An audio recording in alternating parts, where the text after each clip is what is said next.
ಗುರು England versus ನಮ್ಮ India ಟೀಮ್ದು ಎರಡನೇ T20 match ನಡೀತಾ ಇದೆ ಮ್ಯಾಂಚೆಸ್ಟರ್ ಯುನೈಟೆಡ್ ಕಿಂಗ್ಡಮ್ ಅಲ್ಲಿ ಅಂತಾನೆ ಹೇಳ್ಬೋದು. ಮೊದಲನೇ ಮ್ಯಾಚ್ ಮಳೆ ಬಂದ್ಬಿಟ್ಟು ಮ್ಯಾಚ್ ನಿಂತೋಗಿರೋ ಕಾರಣದಿಂದ ನೋ ರಿಸಲ್ಟ್ ಆಯಿತು.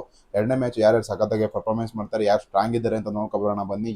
ಎಲ್ಲೋ ಗೈಸ್, ಎಲ್ಲರಿಗೂ welcome to my YouTube channel Prajwal analysis. ಗುರು ಇಂಗ್ಲೆಂಡ್ ಅವರೊಂದು ಟಾಪ್ ಕ್ವಾಲಿಟಿ ಸೈಡ್ನ ಅನೌನ್ಸ್ ಮಾಡಿದ್ದಾರೆ ಅವ್ರ ಪ್ಲೇಯಿಂಗ್ ಲೆವೆನ್ ಅಂತಲೇ ಹೇಳ್ಬೋದು. ಯಾಕಂತಂದ್ರೆ ಜಾಸ್ ಬಟ್ಲರ್ ಆಗಿರೋದು, ಮತ್ತೆ ನೀವು ಫಿಲ್ ಸಾಲ್ಟ್ ಆಗಿರೋದು, ಬೆಥಲ್ ಆಗಿರೋದು, ಬ್ಯಾಂಟನ್ ಆಗಿರೋದು, ಹ್ಯಾರಿ ಬ್ರೂಕ್ ಆಗಿರ್ಬೋದು, ಮತ್ತೆ ವಿಲ್ ಜಾಕ್ಸ್ ಆಗಿರ್ಬೋದು, ಸ್ಯಾಮ್ ಕರನ್, ಲಿಯಾಮ್ ಡಾಸನ್ ಕೂಡ ಸಖತ್ತಾಗಿ ಬ್ಯಾಟಿಂಗ್ ಆಡ್ತಾರೆ ಅಂತಲೇ ಹೇಳ್ಬೋದು. ಬ್ಯಾಟಿಂಗ್ ಲೈನಪ್ ಅಂತೂ ಚೆನ್ನಾಗಿದೆ, ಮತ್ತು ಬೌಲಿಂಗ್ ಕೂಡ ಚೆನ್ನಾಗಿ ಮಾಡಿದ್ರು. ಆದರೂ ಕೂಡ ನಮ್ಮ ಇಂಡಿಯಾ ಅಗೇನೆಸ್ಟ್ 188 ರನ್ ಹೊಡ್ಸ್ಕೊಳ್ತಾರೆ. ನಮ್ಮ ಇಂಡಿಯಾದವ್ರು ಸಖತ್ತಾಗಿ ಬ್ಯಾಟಿಂಗ್ ಆಡ್ತಾರೆ ಅಂತಲೇ ಹೇಳ್ಬೋದು. ಯಾಕಂದರೆ ಆ ರೀತಿ ವಿಕೆಟ್ನ ಕಳ್ಕೊಳ್ತಾರೆ, ಸ್ಟಾರ್ಟಿಂಗಲ್ಲೇ 2 ವಿಕೆಟ್ನ ಕಳ್ಕೊಳ್ತಾರೆ, ಸಂಜು ಸ್ಯಾಮ್ಸನ್ ಹಾಗೂ ಇಶಾನ್ ಕಿಶನ್. ಅಲ್ಲಿಂದ ನಿಮಗೆ ಇಲ್ಲಿ ಅಭಿಷೇಕ್ ಶರ್ಮಾ ಹಾಗೂ ನಿಮಗೆ ಶ್ರೇಯಸ್ ಅವರು ಒಳ್ಳೆ ಪಾರ್ಟ್ನರ್ಶಿಪ್ನ ಕಲೆ ಹಾಕ್ತಾರೆ ಅಂತ ಹೇಳ್ಬೋದು. ಇಲ್ಲಿ ಎಲ್ಲರಿಗೂ ಏನಪ್ಪ ಡೌಟು ಅಂತ ಹೇಳಿದ್ರೆ ವೈಭವ್ ಸೂರ್ಯವಂಶಿನ ಯಾವಾಗ ಇಲ್ಲಿ ಡೆಬ್ಯೂ ಮಾಡಿಸ್ತಾರೆ ಅಂತ. ವೈಭವ್ ಸೂರ್ಯವಂಶಿ ಇನ್ನೂ ಸ್ವಲ್ಪ ಕಾಯಬೇಕಾಗುತ್ತೆ ಅಂತಲೇ ಹೇಳ್ತೀನಿ. ಯಾಕಂದರೆ ಸಂಜು ಸ್ಯಾಮ್ಸನ್ ಅವರು T20 ವರ್ಲ್ಡ್ ಕಪ್ ಸಖತ್ತಾಗಿ ಪರ್ಫಾರ್ಮೆನ್ಸ್ ಮಾಡಿರೋ ಕಾರಣದಿಂದ ಈ ಸೀರೀಸ್ ಪೂರ್ತಿ ಅವಕಾಶ ಕೊಡ್ತಾರೆ ಅಂತಲೇ ಹೇಳ್ಬೋದು. ಮಿನಿಮಮ್ ಇನ್ನೂ 3 ಮ್ಯಾಚ್ ಅಂತ ಅವಕಾಶ ಕೊಟ್ಟೇ ಕೊಡ್ತಾರೆ ಸಂಜು ಸ್ಯಾಮ್ಸನ್ಗೆ. 3 ಮ್ಯಾಚಲ್ಲೂ ಕೂಡ ಕ್ಲಿಕ್ ಆಗಿಲ್ಲ ಅಂತ ಹೇಳಿದ್ರೆ ಸಂಜು ಸ್ಯಾಮ್ಸನ್ ಲಾಸ್ಟ್ ಮ್ಯಾಚಲ್ಲಿ ಒಂದು ಚಾನ್ಸ್ನ ಕೊಡ್ತಾರೆ ವೈಭವ್ ಸೂರ್ಯವಂಶಿಗೆ ಅಂತ ಹೇಳೋದು. ವೈಭವ್ ಸೂರ್ಯವಂಶಿ ಅಂತೂ ಪ್ಲೇಯಿಂಗ್ ಲೆವೆನ್ ಇರುವಂಥ ಪ್ಲೇಯರೇ, ಅವ್ರ ಬಗ್ಗೆ ಏನೂ ಡೌಟೇ ಇಲ್ಲ. ಯಾಕಂದರೆ ಆ ರೀತಿ ಅಂತ ಕೇಪಬಿಲಿಟಿನ ಇಟ್ಕೊಂಡಿರುವಂಥ ಪ್ಲೇಯರ್ ವೈಭವ್ ಸೂರ್ಯವಂಶಿ ಅವರು.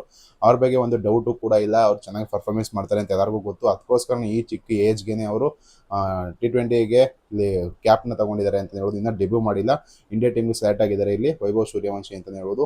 ಆದರೂ ಕೂಡ ಅವ್ರಿಗೆ ಸ್ವಲ್ಪ ಕಾಯಬೇಕಾಗುತ್ತೆ. ಸಂಜು ಸ್ಯಾಮ್ಸನ್ ಪರ್ಫಾರ್ಮೆನ್ಸ್ ಮಾಡಿಲ್ಲ ಅಂತ ಹೇಳಿದ್ರೆ ಚಾನ್ಸ್ ಪಕ್ಕಾ ಸಿಗ್ತದೆ ಅಂತಲೇ ಹೇಳ್ಬೋದು.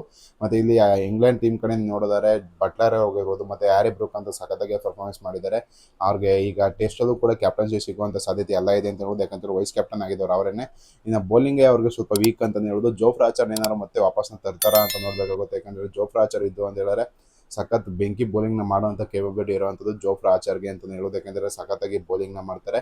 ಮತ್ತು ಲೋಕಿ ವುಡ್ ಆಗಿರೋದು, ಮತ್ತು ಮಹಮ್ಮದ್ ಆಗಿರೋದು, ಮತ್ತು ಲೆಫ್ಟ್ ಆರ್ಮ್ ಸೀಮರ್ ಆದಂಥ ಸ್ಯಾಮ್ ಕರನ್ ಆಗಿರೋದು, ಆದಿಲ್ ರಶೀದ್ ಕೂಡ ಚೆನ್ನಾಗಿ ಬೌಲಿಂಗ್ ಮಾಡ್ತಾರೆ. ನಮ್ಮ ಇಂಡಿಯಾ ಕೂಡ ಇಂದನೂ ಸಖತ್ತಾಗಿರುವಂಥ ಬೌಲರ್ಸ್ ಕೊಂಡಿದ್ದಾರೆ. ಲಾಸ್ಟ್ ಮ್ಯಾಚ್ ನೋಡಿ ನಮ್ಮ ಇಂಡಿಯಾದವರಿಗೆ 3 ಸ್ಪಿನ್ನರ್ಸ್ನ ಆಡಿಸ್ತಾ ಇದ್ದಾರೆ. ರವಿ ಬಿಷ್ಣಾಯ್, ಅಕ್ಷರ್ ಪಟೇಲ್ ಹಾಗೂ ನಿಮಗೆ ವರುಣ್ ಚಕ್ರವರ್ತಿ 3 ಜೆನ್ಯೂನ್ ಸ್ಪಿನ್ನರ್ಸ್ನ ಆಡ್ತಾರೆ. ಹತ್ರ ಅಕ್ಷರ್ ಪಟೇಲ್ ಅವರು ಆಲ್ರೌಂಡರ್ ಅಂತಲೇ ಹೇಳ್ಬೋದು. ಫಾಸ್ಟ್ ಬೌಲರ್ಸ್ ಅವರು ಹರ್ಷಿತ್ ರಾಣಾ ಮತ್ತು ಹರ್ಷದೀಪ್ ಸಿಂಗ್ ಇಬ್ಬರೇ ಇದ್ದಿದ್ದು. ಅಲ್ಲಿ ಶಿವಮ್ ದುಬೆ ನಿಮಗೆ ಸಪೋರ್ಟ್ ಮಾಡ್ತಾರೆ. 6 ಜನ ಬೌಲಿಂಗ್ ಆಪ್ಷನ್ನ ಇಟ್ಕೊಂಡು ಹೋಗಿದ್ರು ಶ್ರೇಯಸ್ ಅಯ್ಯರ್ ಅವರು. ಶ್ರೇಯಸ್ ಅಯ್ಯರ್ ಅವರ ಕ್ಯಾಪ್ಟನ್ಶಿಪ್ಪಲ್ಲಿ ಮೊದಲನೇ ಹಾಫ್ ಸೆಂಚುರಿನ ಹೊಡಿತಾರೆ ಗುರು. ಸಖತ್ತಾಗಿ ಸ್ಕೋರ್ ಮಾಡ್ಕೊಳ್ತಾರೆ, ಚೆನ್ನಾಗಿ ಬ್ಯಾಟಿಂಗ್ ಆಡಿ ನೆಕ್ಸ್ಟ್ ಈ ಮ್ಯಾಂಚೆಸ್ಟರ್ ನಡೀತಾ ಇರುವಂಥ ಮ್ಯಾಚಸ್ ನಮ್ಮ ಇಂಡಿಯಾದವ್ರು ಗೆಲ್ತಾರೆ ಅಂತ ಅನಿಸ್ತದೆ. ನಿಮಗೆ ಅನಿಸ್ತದೆ ಕಮೆಂಟ್ ಮಾಡಿ. ಈ ವಿಡಿಯೋ ನಿಮ್ಗೆ ಇಷ್ಟ ಲೈಕ್ ಮಾಡಿ, ಶೇರ್ ಮಾಡಿ, ಸಬ್ಸ್ಕ್ರೈಬ್ ಮಾಡಿ.